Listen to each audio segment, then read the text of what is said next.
ഒരു സാധനത്തിന് ഏതൊരാൾ ശപിച്ചെങ്കിലേ കയറുന്നതാണ് ആ ശാപമാകാശത്തിലെ. അടക്കുന്നതാ കയറുന്ന സമയം വാതിലും എന്നുള്ളതും പറയുന്നു തിരുവചനത്തിലും. അപ്പം ഞാൻ ഒരാളെ ശപിച്ചു, ഇരുത്തം കട്ട കള്ള ഹംക്കെന്നും പറഞ്ഞ് ഞാൻ അയാളെ ശപിച്ചു. എന്നാൽ ശാപം ആകാശത്തേക്കാണ് കയറും. ആകാശത്ത് കയറുമ്പോൾ അവിടുന്ന് മലക്കുകൾ വാതിലടക്കും. ഇങ്ങോട്ട് വരണ്ട, ശാപം ഇങ്ങോട്ട് വരണ്ടെന്ന് പറഞ്ഞിട്ട്. അപ്പോൾ അതും അറുളിൽ വരാൻ തുനിയുന്നതാ, അതിനുള്ള വഴിയും അതിനുടൻ അടയുന്നതാ. അപ്പോൾ ആകാശത്തേക്ക് വരണ്ടെന്ന് പറഞ്ഞാൽ മലക്കുകൾ അവിടെ വാതിൽ കൊട്ടിയടച്ചാൽ പിന്നെ കീപ്പിട്ടനെ പോകേണ്ടി വരും മൂപ്പർക്ക്.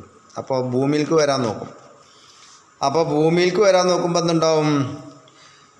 ഭൂമി എന്താവും? പ്രശ്നത്തിലാക്കും. അപ്പോൾ ആ സമയം പഴുതുണ്ടോ വല ഭാഗത്ത് എന്നാ നോട്ടവും, അതുപോലെ ഇടഭാഗത്തുമുണ്ടോ മാർഗവും. അങ്ങനെ മടക്കം അതും അതിനുള്ള അഹ്ലാണെങ്കിലാം അഹ്ലല്ല മൽഊൻ എന്ന് കണ്ടാൽ പിന്നെ ആരാശപിച്ചത് അവനിലേക്കാ പൊന്നെ. ഇതുപോലെ ഭൂതറുതാ റിപ്പോർട്ടുള്ളതാ. അപ്പം ഞാനൊരാളാണ് ശപിച്ചാൽ ആ ശാപം ആകാശത്തേക്ക് ഓടിക്കയറും.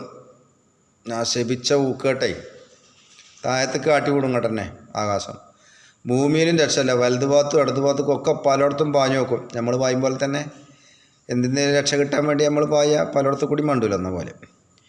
അപ്പോൾ ഈ ക്ഷപിച്ച ആൾ, അതായത് ഞാൻ ഒരാളെ ക്ഷപിച്ചെങ്കിൽ ആ ഞാൻ ക്ഷപിച്ച ആൾ ക്ഷപിക്കപ്പെടാൻ അർഹനാണെങ്കിലും അവൻ കുരുത്തം കെട്ടം തന്നെയാണ്.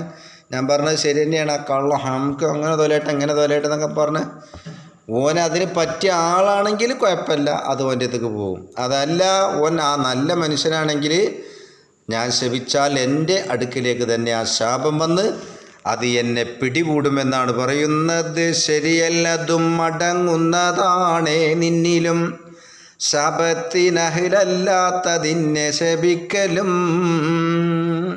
അപ്പം ശാപത്തിന് അർഹതപ്പെട്ട ആളാണെങ്കിൽ ശപിക്കാം. അതല്ലാത്ത ആളാണ് ശപിച്ചെങ്കിൽ ആ ശാപം നിന്നിലേക്ക് തന്നെ തിരിച്ച് റിട്ടേണായി മടങ്ങി വരുമെന്നാണ് മഹാനായ തഴവ ഉസ്താദ് സവാജിറിൽ നീ നോക്കിയാൽ കാണുന്നതാ. 55 പേജ് 2 വന്നതാ. വൻകുറ്റമാണൊരു മുസ്ലിമിനെ ശപിക്കലും, അത് യഹ്റുമു എന്നാണ് മൃഗമാണെങ്കിലും. അപ്പം മൃഗത്തിനെയാണെങ്കിലും ശപിക്കാൻ പറ്റൂല.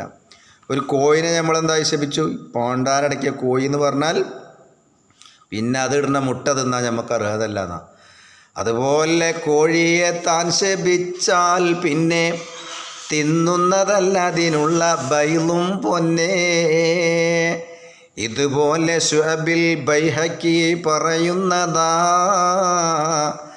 ഹയാത്ത് ഹയവാൻ നോക്ക് ബാബുന്നോക്കിലായി.